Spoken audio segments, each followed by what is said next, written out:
അപ്പോൾ ഇങ്ങനെ നമ്മൾ ജീവിതത്തിൽ ഒരിക്കൽ മാത്രം ചെയ്യാൻ ബാധ്യതയുള്ള അമല് പൂർണ്ണ രൂപത്തിൽ ഇസ്ലാമികമാകാൻ വേണ്ടിയാണ് നമ്മൾ ഇതുപോലുള്ള സംഘങ്ങൾ ഉണ്ടാക്കുന്നത്.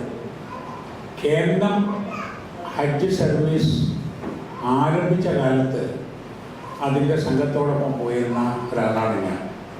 അന്ന് നമ്മുടെ ജനറൽ സെക്രട്ടറി ആയിരുന്ന മർഹൂം KP മുഹമ്മദ് മൗലവി ഒരുപാട് ആളുകൾ ഇങ്ങനെ കേരളത്തിനൊരു ഹജ്ജ് ഗ്രൂപ്പ് വേണമെന്ന് പറഞ്ഞപ്പോൾ പറഞ്ഞത് അത് ആവശ്യമില്ല എന്നാണ്. കാരണം അതിന് സർക്കാരിൻ്റെ സംവിധാനങ്ങളും മറ്റ് പ്രൈവറ്റ് സംവിധാനങ്ങളും ഉണ്ടല്ലോ. നമ്മൾ ഇതൊരു ദഅ്വാ പ്രസ്ഥാനം അതിലേക്കൂടി ചെന്ന് ചാടേണ്ടതുണ്ടോ?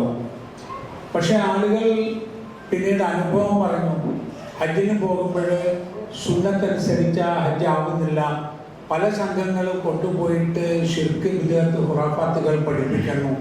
അപ്പോൾ നമുക്ക് നബി സല്ലല്ലാഹു അലൈഹി വസല്ലമയുടെ സുന്നത്തനുസരിച്ചുള്ള മാതൃക അനുസരിച്ചുള്ള ഹജ്ജ് ചെയ്യാനാണ് എന്ന് പറഞ്ഞപ്പോൾ മൗലവി അതിനെക്കുറിച്ച് ആലോചിക്കുകയും അത് ശരിയാണല്ലോ, അങ്ങനെ നമുക്കും ഒരു ഹജ്ജ് സർവീസ് ആരംഭിക്കാം എന്ന് തീരുമാനിച്ചതുമാണ്.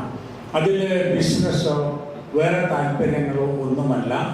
ഇസ്ലാമിൻ്റെ യഥാർത്ഥത്തിലുള്ള ഹജ്ജ് അത് പഠിപ്പിക്കാൻ ഈ സമയത്ത് കഴിയും. അതുകൊണ്ടാണ് നമ്മുടെ പ്രസ്ഥാനം ഇത് ആരംഭിച്ചിട്ടുള്ളത്.